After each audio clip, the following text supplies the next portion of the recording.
Bonjour tout le monde. Quel merveilleux monde dans lequel nous vivons, n'est-ce pas?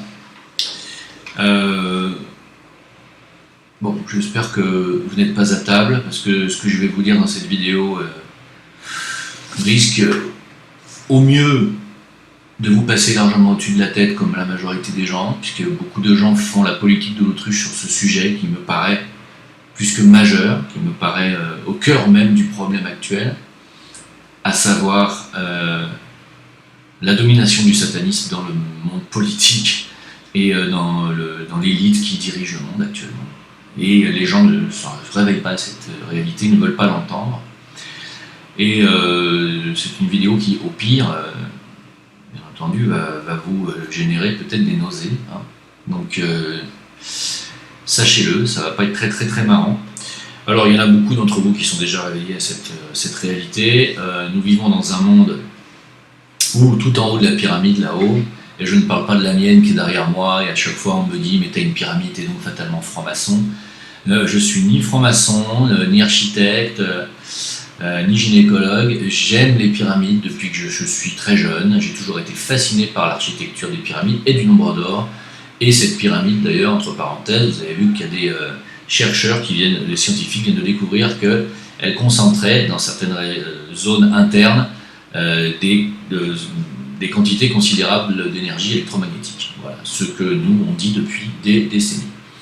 Et donc, pour en venir au sujet de cette vidéo, je vais vous parler du satanisme, des réseaux sataniques qui, bien entendu, sont actifs en haut, tout en haut de cette pyramide, et aussi dans notre cercle politique dirigeant, même celui qui dirige dans l'ombre et dans les coulisses. C'est même certainement dans les coulisses qui sont les plus présents. N'oubliez pas que le mal prolifère dans la noirceur et dans le secret, jamais dans la lumière. Comprenez que moi, si mon travail c'est d'apporter la lumière, c'est parce que je combats la noirceur et donc le satanisme, pour ceux qui n'auraient pas compris. Ou qui diraient qu'éventuellement je serais un collabo du système. Mais si je suis collabo de quelque chose, c'est la libération de la condition humaine, rien d'autre. Je vais vous lire quelque chose qui ne date pas d'aujourd'hui, qui date de quelques mois en arrière, mais peut-être que vous, ça ne vous est pas arrivé aux oreilles. Je vais commencer, j'ai envie de dire, doucement, avec une déclaration de Mel Gibson qui date maintenant de quelques semaines, quelques mois en arrière d'ailleurs. Vous allez me dire, ah mais Mel Gibson, c'est un alcoolique, c'est un antisémite. Alors, c'est tellement facile de noircir les gens qui commencent à raconter des vérités. Donc, Mel Gibson nous dit tout simplement, les élites, en parlant des élites hollywoodiennes. Lui, il parle de Hollywood, qui est une élite, effectivement. L'élite du cinéma mondial, le cinéma est un des outils du système pour manipuler l'opinion et manipuler les masses. C'est pas seulement un outil de divertissement, le cinéma. On y passe des messages et on oriente aussi les films vers certaines philosophies. Par exemple, on a eu un cinéma américain qui était axé sur les cow-boys et les indiens. C'était toujours les indiens les méchants dans les films, et toujours les cow-boys qui devaient tuer les méchants indiens. Ça a duré un certain temps, des décennies, jusqu'au jour où on a commencé à faire des westerns où en fait les salopards étaient les cow-boys. Ça a mis du temps, mais pendant des décennies, on a fait des films sur le cow-boy et l'indien où on nous a mis dans le crâne, moi, quand j'étais gamin, que l'indien était automatiquement le tueur, celui qui vous scalpe, celui qui vient vous tuer pendant votre sommeil. Et dès qu'on voyait un indien, c'était « Ah, un indien !» C'est ça la vérité, c'est qu'aujourd'hui, si on réhabilite les choses, les indiens sont les victimes, on est d'accord. Donc le cinéma est bien un outil de manipulation mentale. Ce que nous dit Mel Gibson, il nous dit les élites hollywoodiennes, clairement, je cite, sont un ennemi de l'humanité, agissant continuellement à l'encontre de nos meilleurs intérêts, dit-il, brisant tous les tabous que Dieu a donnés à l'homme, y compris le caractère sacré des enfants. Alors, il n'est pas le seul à avoir dénoncé des scandales pédophiles, et là je ne dis pas, il ne s'agit pas de Weinstein et de Balance ton porc avec les attouchements ou les harcèlements sexuels envers des actrices majeures, on parle bien des enfants. Il y a plusieurs plusieurs acteurs enfants qui ont dénoncé ça, à commencer par celui qui joue dans Le Seigneur des Anneaux et qui joue Frodon. Je ne me rappelle pas de son vrai nom, c'est Elia quelque chose, qui l'a dénoncé. Il y a beaucoup d'acteurs qui ont dénoncé ces réseaux pédophiles à Hollywood. Mais là, ça va beaucoup plus loin avec Mel Gibson. Il ne s'agit pas de réseaux pédophiles seulement. Il nous explique simplement que les personnes qui dirigent Hollywood et qui ont leurs propres enseignements religieux et spirituels et leurs propres cadres sociaux et moraux. Ils ont leurs propres textes sacrés et ils sont, selon Mel Gibson, malades parce que ce sont des textes sacrés qui ont des valeurs inversées, totalement inversées à tout ce qui peut être chrétien, christique ou bon. Voilà, ce sont des gens qui sont dans le satanisme, c'est-à-dire qu'ils inversent toutes les valeurs. Et Mel Gibson continue en disant qu'il ne sait pas comment placer doucement les choses, mais que Hollywood est une institution pédophile, organisée, qui utilise, abuse des enfants. Ils détruisent un grand nombre d'enfants chaque année. Les croyances spirituelles de ces gens-là, si on peut les appeler ainsi, les dirigent vers la récolte de l'énergie des enfants. Qu'est-ce que je vous disais sur l'énergie des enfants, et notamment des vierges. Ils se régalent de ce genre de choses et s'y épanouissent, dit-il. Deuxièmement, ce qu'il veut dire, c'est que ce n'est pas de la pensée abstraite ou artistique. Ils récoltent le sang des enfants, ils mangent leur chair, ils croient que cela leur donne de la force vitale. Si l'enfant souffre pendant son exécution, dans son corps et dans son psychisme, ces gens-là croient que cela leur donne encore plus de force vitale supplémentaire. Donc la souffrance administrée est volontaire. Il y a une force créatrice aimante à l'intérieur de chacun d'entre nous, dit Mel Gibson, mais pas chez ces gens-là, chez ceux-là, c'est le contraire. Il finit en disant « Hollywood est trempé dans le sang d'enfants innocents. Pendant longtemps, toutes les références à la pédophilie et au cannibalisme ont été symboliques ou allusives. » Dit-il, j'ai été personnellement initié à cette pratique au début des années 2000. Je peux en parler maintenant parce que ces gens, ces cadres-là, sont désormais morts. Le sang d'un enfant victime d'abus sexuels est considéré comme étant très enrichi et très prisé. L'argent qui change de main, les faveurs, les pots de vin, vous n'en avez aucune idée. Les bébés sont une monnaie à haut rendement qui leur est propre. Les bébés sont leur marque. Haut de gamme, de caviar, de cocaïne. Dit-il pour terminer, ce n'est pas nouveau. Si vous faites des recherches historiques, vous verrez qu'il s'agit d'un phénomène métaphysique, alchimique, et que vous pourrez le trouver dans les coulisses de toutes les époques sombres de l'histoire de l'humanité. C'est un art et une pratique occulte, sombre et multidimensionnelle, utilisée par les sociétés secrètes depuis quelques centaines d'années pour la programmation sociale et le contrôle de l'esprit. Élevé au zénith par Hollywood en Amérique à notre époque. Ça va? Vous êtes à table? Pas fini, hein. Je vous le dis. Bon, c'est costaud, c'est du lourd, hein, surtout qu'il dit lui-même avoir été initié à cette pratique, ça veut dire qu'il devrait tomber sous le coup de la loi, Mel Gibson, en dénonçant cela, parce que ça veut dire qu'il aurait participé à des meurtres d'enfants, du cannibalisme, à de la souffrance, à de la torture d'enfants, bien entendu à des actes de pédophilie. C'est extrêmement grave, ces déclarations, extrêmement grave.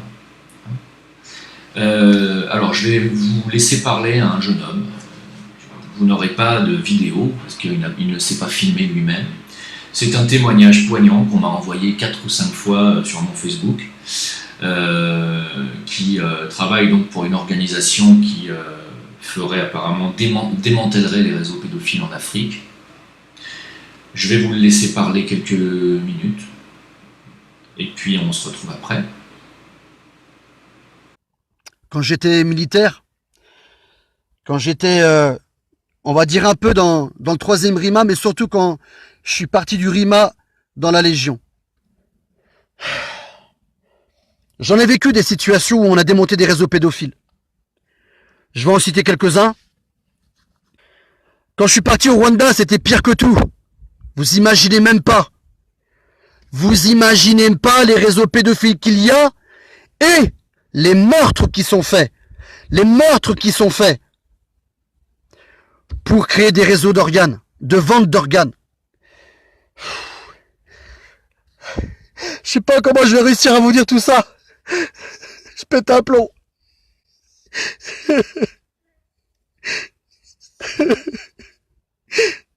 Partagez cette vidéo, bordel. Quand on est parti en OP au Rwanda, on est parti pour démonter ces réseaux de pédophiles. Quand on est parti au Rwanda et qu'on ouvrait les cabanes en sous-sol, ces pauvres gamins-là, dans des états lamentables, ils tournaient leurs fesses. Ils tournaient leurs fesses pour qu'on les pédophilise. Ils pensaient que nous, on était de ces gens-là. Ces pauvres gamins-là, si vous avez vu l'état de leur anus, lamentable. Lamentable. Des mouches étaient rentrées dans leur anus pour s'y réfugier et pondre. C'était grave. Il y avait des gamins qui étaient morts, qui avaient été tués. Ils avaient été obligés de les tuer parce qu'ils étaient malades et s'ils voulaient pas mourir, ils étaient obligés de les tuer, ces pauvres gamins-là. Et certains de ces gamins, certains de ces pauvres gosses, ils faisaient ça pour pas mourir. Pourquoi? Parce qu'ils préféraient être violés. Ils préféraient être violés. D'être dans l'apprentissage du jouet sexuel. Pour ces bâtards de gouvernement occidental et tous ceux qui sont autour d'eux, de venir jusqu'au Rwanda. Alors d'aujourd'hui, le plus grave du grave, c'est qu'on s'aperçoit que ces mêmes politiciens, ces gens qui font partie du gouvernement pour lequel vous votez, pour lequel moi j'ai jamais voté, jamais. Alors d'aujourd'hui, qu'est-ce qui se passe? C'est eux qui créent ces réseaux pédophiles. C'est eux. Ces mêmes hommes politiques qui nous ont envoyés au Rwanda démonter ces réseaux pédophiles, c'est eux qu'on voit aujourd'hui en train de créer, de lobotomiser dans la tête des gens, de faire en sorte que ça soit devenu une addiction, en passant par quoi? En passant par quoi? La banalisation. De banaliser dans la tête des gens et dans le cœur des gens la pédophilie. Ça va? Ça vous va? Je sais que vous pensez que que ce sont des faits isolés. Je sais que vous pensez que c'est une histoire de vous vous dites ouais c'est des malades. Voilà. Non, mais c'est pas des malades. Enfin si, c'est des malades du cœur en réalité. Ils en ont plus. Ils n'ont pas de conscience. Hein. Mais ce n'est pas que ça le problème. C'est que ce ne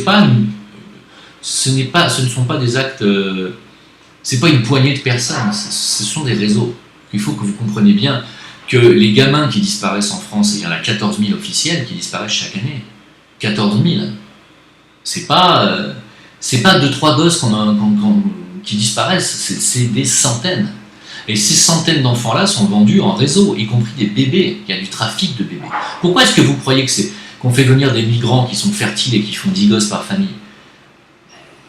On leur prend leurs gosses. On leur en prend une partie. Ça leur fait de la chair fraîche. Vous comprenez ça? C'est une des raisons de la surimmigration. C'est une des raisons. Je n'ai pas dit que c'était la raison, c'est une des raisons. Et donc, je sais que vous pensez que ça ne vous touche pas, que la majorité des gens me disent « Ah non, arrête avec ça ».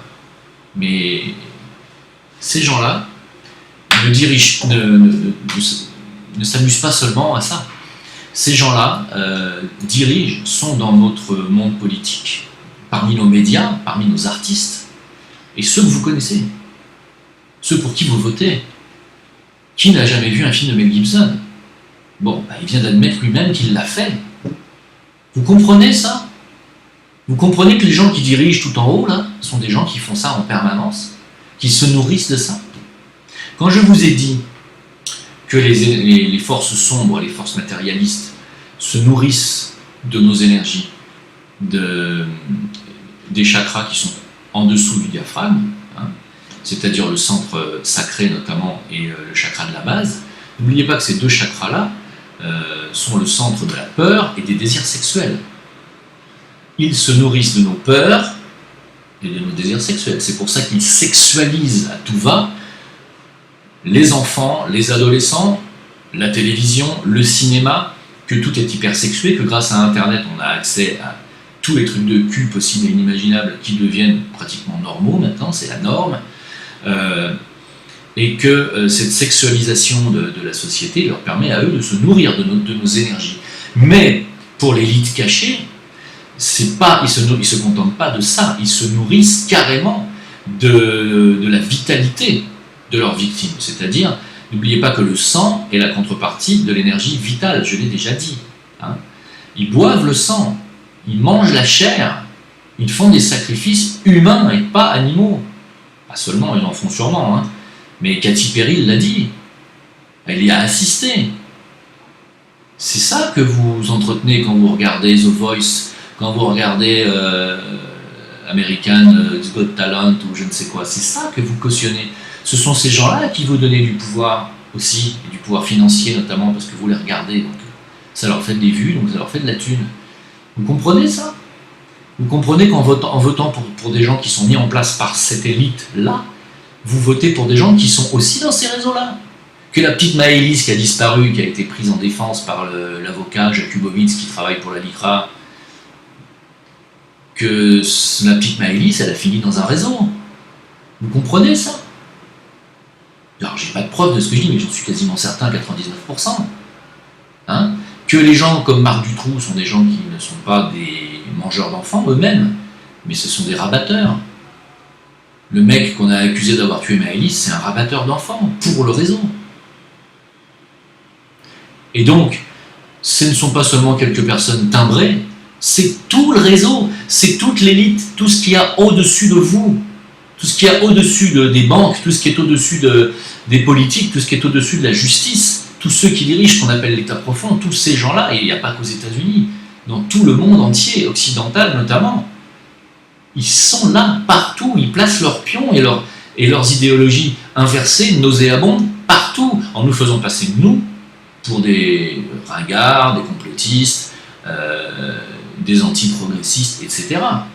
Et puis je ne parle pas de ceux qui se revendiquent dans la lignée du Christ, de l'amour. Alors là, pour eux, nous sommes le diable à éliminer absolument. Regardez ce qui se passe, la destruction des églises en France, la décapitation des croix chrétiennes partout.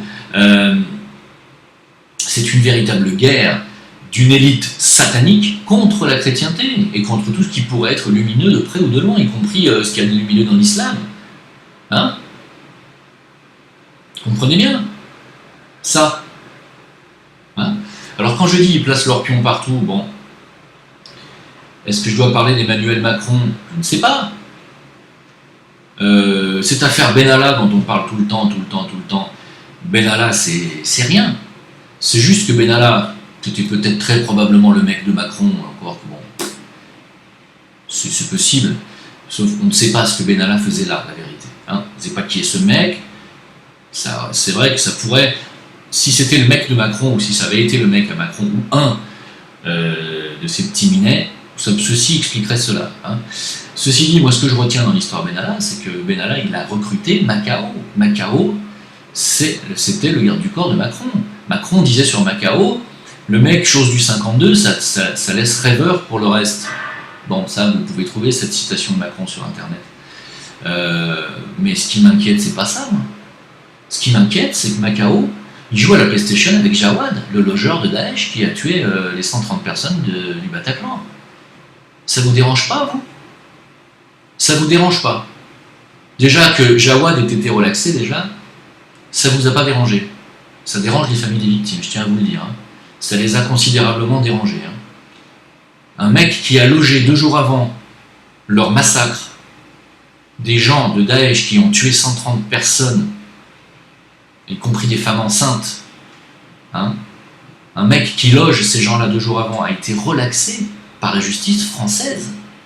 Et ce mec-là, relaxé par la justice française, est un copain du garde du corps personnel de Macron recruté par Benalla. Quelque chose qui tourne pas rond, non? Et donc, pour finir, quand je dis qu'ils placent leurs pions, bien entendu, ils placent leurs pions surtout à l'éducation nationale, parce qu'il faut sexualiser les enfants. Pour ceux qui ne connaissent pas le dossier de la sexualisation des enfants, sachez que si vous avez des gosses et que vous allez les mettre pour la première fois, ou vous allez les mettre à l'école à la rentrée, vous allez être confronté à des nouvelles lois et un nouveau système d'éducation sexuelle qui va peut-être vous faire bondir, je l'espère. Parce que là, il va s'agir d'apprendre à votre gosse d'accepter son homosexualité dès l'âge de 4 ou 5 ans. Sachant qu'on a une polarité sexuelle à la puberté et pas avant. Hein. Alors, Marlène Schiappa, notre amie qui nous dit, qui vient de nous pondre des lois, on se demande comment quelqu'un qui n'est pas ministre peut faire pondre des lois, mais bon, pourquoi pas. Alors, elle vient de faire passer une loi à l'Assemblée qui a été votée. Maintenant, si un enfant est victime d'actes pédophiles, il va falloir qu'il prouve qu'il n'était pas consentant. C'est-à-dire qu'en fait, tant que le gosse ne prouve pas qu'il n'était pas consentant, le pédophile, ça va. Pas grave. Ouais, mais il va quand même éclater le rectum. Ah oui, mais si l'enfant était d'accord, c'est normal. Oui, mais la petite, elle a un utérus peut-être détérioré, peut-être qu'elle ne pourrait plus jamais avoir d'enfant. Ah ouais, mais elle était consentante.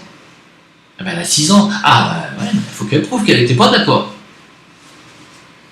Marlène Schiappa, hein, quelqu'un qui est dans votre monde politique en France, qui vient nous dire sur du plateau télé qu'il faudrait passer des lois pour que quand vous regardez avec insistance une femme dans la rue, elle puisse avoir une amende par la police. Alors, certes, vous pouvez me reprocher parfois mon emportement, de me dire que j'ai pas la sagesse d'un Jésus ou d'un Bouddha. Je tiens à répéter que moi je ne l'ai jamais dit ça. Je ne me suis jamais permis de dire que moi j'étais un sage. Hein, il y a une spiritualité, il y a un enseignement que je vous transmets. En ce qui concerne la sagesse, pour ma part, ça sera dans une prochaine vie. Parce que moi, ancien templier et ancienne personne qui servait de son épée pour résoudre les problèmes, je parle de mes anciennes vies, je ne suis pas encore prêt ici à tendre la joue droite ou à tendre la fesse gauche à quelqu'un qui me sodomise sans me demander mon autorisation. Je ne suis pas prêt à ça. Pas encore. Non. Je pense qu'il y a des gens pour qui la guillotine devrait être aiguisée et vite fait. Hein. Je le pense vraiment, hein, je vous le dis. Donc vous pouvez dire que là, ça manque de sagesse, qu'on n'est plus dans le spirituel, mais la spiritualité n'a jamais été synonyme de laxisme et de laisser faire. Hein, quand il s'agit d'être un chevalier de Jedi, les chevaliers de Jedi, ils servent de leur laser pour couper les têtes des ennemis. Hein. D'accord ? Alors je dis pas que j'ai envie de couper les têtes, mais dans ce que je suis en train de dénoncer dans cette vidéo, si on me disait on les condamne à la guillotine ou à la chaise électrique plutôt, ça ne me dérangerait pas. Hein, parce que là on a affaire aux forces du mal, véritablement. On a affaire à des forces qui vous dépassent. Vous n'imaginez pas ce que font ces gens de l'énergie vitale qu'ils engrangent. Vous n'imaginez pas à qui ils la transmettent, cette énergie vitale, à qui ils louent leur vie. Hein, vous n'avez pas conscience de ça. D'accord ? Alors, pour en terminer avec cette vidéo nauséabonde, parce que c'est une vidéo nauséabonde, je voudrais finir avec Laurent Fabius. Je vous rappelle qu'il est à la base du sang contaminé, Laurent Fabius. C'est quelqu'un qui se fait du mauvais sang en permanence en ce moment, Laurent Fabius. Parce qu'avec l'affaire Lafarge, vous savez, c'est une industrie française qui a financé des terroristes en Syrie, il faut le dire, hein, y compris Daesh d'ailleurs, et Al-Nosra, qui n'est ni plus ni moins que Al-Qaïda, dont Fabius disait qu'ils font du bon boulot sur le terrain en massacrant des chrétiens syriens, des chrétiens d'Orient, parce qu'on oublie de dire que c'est les chrétiens d'Orient qui ont le plus morflé. Hein. C'est encore une guerre contre la chrétienté, cette histoire. Et Laurent Fabius était tout à fait au courant de ce qui se passait. Alors, il vient de perdre la mémoire sur l'affaire Lafarge, Laurent Fabius. Il vient de dire ah non, mais je ne savais pas que Lafarge donnait de l'argent. Pour finir avec cette histoire, les casques blancs qui reviennent en ce moment en France, par le biais d'Israël, c'est Al-Qaïda. C'est-à-dire les gens dont Fabius disait qu'ils faisaient du bon boulot sur le terrain. C'est-à-dire qu'ils tuaient les gens de l'armée régulière de Bachar el-Assad, ils massacraient les chrétiens d'Orient, y compris des enfants. C'est ça, Al-Nosra, Al-Qaïda, financé par Israël et l'Occident. C'est ça. D'accord ? Soutenu par Laurent Fabius. Hein ? Le responsable du sang contaminé. D'accord ? C'est ces gens-là qui sont toujours au pouvoir. Je tiens à vous le dire. Je tiens à vous dire que ce sont les potes de Fabius, Guesso et j'en passe, qui passent des lois qui sont anticonstitutionnelles en France et qui font qu'aujourd'hui on n'a plus rien de le dire, on n'a plus le droit de dénoncer qui que ce soit, on n'a pas le droit de parler en mal du sionisme. C'est Fabius, Guesso, qui font que Dieudonné se récupère 170 procès par exemple, ou Soral. C'est la loi Fabius Guesso. Et après on me dit, Oui, mais Dieudonné, il est hors la loi parce qu'il a été condamné. Condamné par qui? Par Fabius? C'est qui Fabius? Un mec qui légitimise le travail d'Al-Nosra et d'Al-Qaïda, qui ont tué des chrétiens d'Orient. C'est ces gens-là qui sont au pouvoir et qui passent des lois en France et qui interdisent ensuite des penseurs et des humoristes de faire leur travail. Et vous êtes d'accord avec ça? Et vous êtes pour l'interdiction des spectacles de Dieudonné? Est-ce qu'à un moment donné, vous allez réfléchir à qui vous tient par la laisse dans ce pays? Est-ce que vous êtes capable de réfléchir par vous-même? Voilà.